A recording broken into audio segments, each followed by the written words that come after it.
Actually हमारे देश की राजनीति का एक मूल मंत्र हो चुका है कि राजनीति करके अपना और अपने आने वाले 5 पुश्तों का फ्यूचर एकदम सेट कर लेना है, ताकि आने वाली जनरेशन अगर कुछ ना भी करे तो बैठकर आराम से खा सके। इससे आम जनता मरती है तो मरे, इससे क्या फर्क पड़ता है।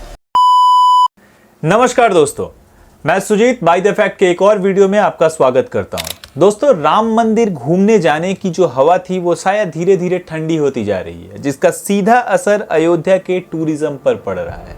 अगर देश विदेश से टूरिस्ट अयोध्या घूमने ही नहीं आएंगे तो अयोध्या टूरिज्म का फ्यूचर क्या है। 2024 के लोकसभा इलेक्शन के रिजल्ट का असर देश की हर छोटी बड़ी इंडस्ट्री पर पड़ा है, लेकिन इसका सबसे बुरा असर पड़ा है अयोध्या टूरिज्म पर। प्रधानमंत्री नरेंद्र मोदी ने लोकसभा इलेक्शन से ठीक पहले बहुत ही जल्दबाजी में जनवरी 2024 में बड़े ही धूमधाम से करोड़ों रुपए खर्च करके राम मंदिर का उद्घाटन किया और अपने कैंपेन में ये बहुत सारे वादे किए गए कि इससे अयोध्या का टूरिज्म बढ़ेगा। लेकिन लोकसभा इलेक्शन के रिजल्ट के बाद जैसे जैसे धीरे धीरे बीजेपी की जीत का रंग फीका पड़ता गया, वैसे ही धीरे धीरे अयोध्या में टूरिज्म की हवा भी ठंडी पड़ती गई।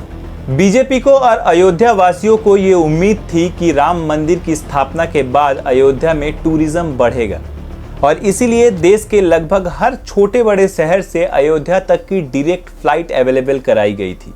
लेकिन धीरे धीरे टूरिस्टों में अयोध्या को लेकर क्रेज कम होता गया और इसीलिए लगभग हर छोटी बड़ी एयरलाइंस एजेंसीज ने अपनी फ्लाइट अयोध्या तक जाने वाली हर फ्लाइट को कैंसिल करना शुरू कर दिया है। स्पाइस जेट के अधिकारियों ने टिकट की कम मांग के कारण उड़ान शुरू होने के 2 महीने के भीतर ही फ्लाइट कैंसिल करने का फैसला कर लिया है। स्पाइस जेट ने अप्रैल के शुरुआत में हैदराबाद अयोध्या रूट पर सप्ताह में 3 उड़ान भरने का फैसला किया था, लेकिन हैदराबाद एयरपोर्ट के एक सूत्र के मुताबिक स्पाइस जेट ने जून से हैदराबाद अयोध्या रूट के लिए फ्लाइट कैंसिल कर दी है। यहाँ तक कि पटना, दरभंगा और बेंगलुरु से भी अयोध्या तक की फ्लाइट कैंसिल कर रहा है SpiceJet. Travel agent federation of India का national executive member Anil Punjabi के मुताबिक टिकटों की मांग में कमी के कारण एयर इंडिया एक्सप्रेस भी 15 जुलाई से अयोध्या की रूट पर चलने वाली फ्लाइट कैंसिल करने जा रही है। इसके अलावा एयर इंडिया एक्सप्रेस अगले महीने से कोलकाता अयोध्या की एकमात्र फ्लाइट भी बंद करने जा रहा है।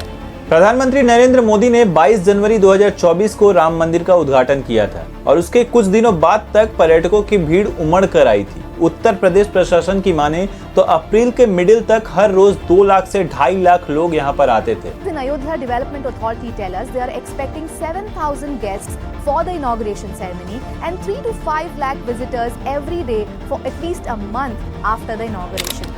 लेकिन वो संख्या अभी घटकर 80,000 से भी कम हो चुकी है। अभी वर्तमान में ये संख्या 50,000 के नीचे पहुंच चुकी है।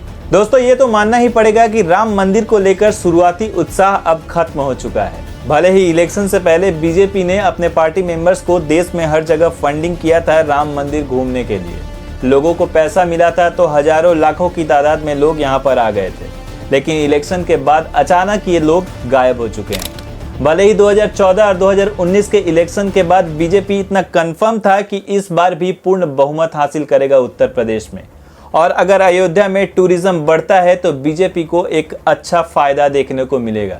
लेकिन ना ही अयोध्या में टूरिज्म मिला और ना ही बीजेपी को पूर्ण बहुमत। इसके अलावा अयोध्या में होटल्स के कमरों की संख्या डिमांड से बहुत ज़्यादा कम है और ये भी एक बहुत बड़ा कारण है पर्यटकों की संख्या में कमी का। ब्रोकरेज फर्म जेफरीज ने जनवरी के अंत में एक रिपोर्ट में कहा, राम मंदिर देखने के लिए हर साल 5 करोड़ से अधिक पर्यटक अयोध्या आते रहेंगे। रिपोर्ट में कहा गया, नए एयरपोर्ट्स, रेलवे स्टेशन, टाउनशिप, बेहतर सड़क बनाने के लिए $10 बिलियन का खर्च होगा।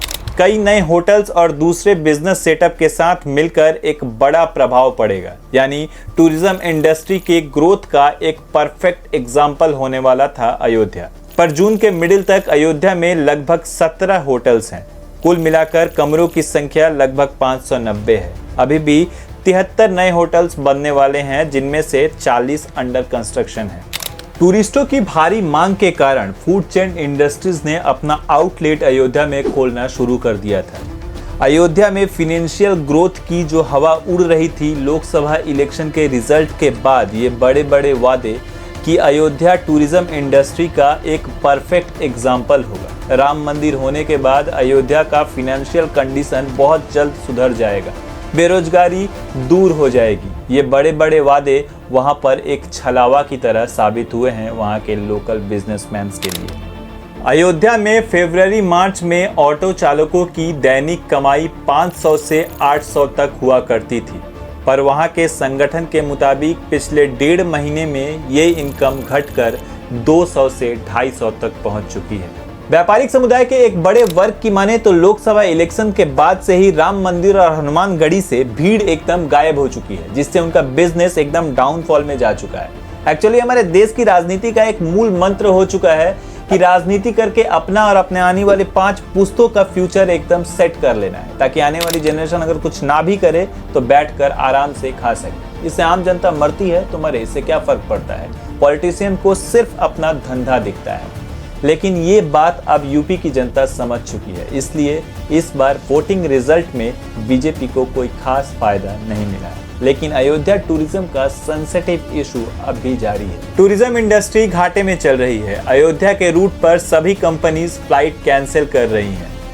ज्यादातर होटल्स अंडर कंस्ट्रक्शन हैं। लोकल बिजनेस घाटे में चल रहे हैं। राम मंदिर से भीड़ पूरी तरह गायब हो चुकी है। ऐसे में कब सुधरेगा अयोध्या का हालत, ये एक बड़ा सवाल बनकर हमारे सामने आया है। आपका इस बारे में क्या राय है, हमें कमेंट करके जरूर बताएं।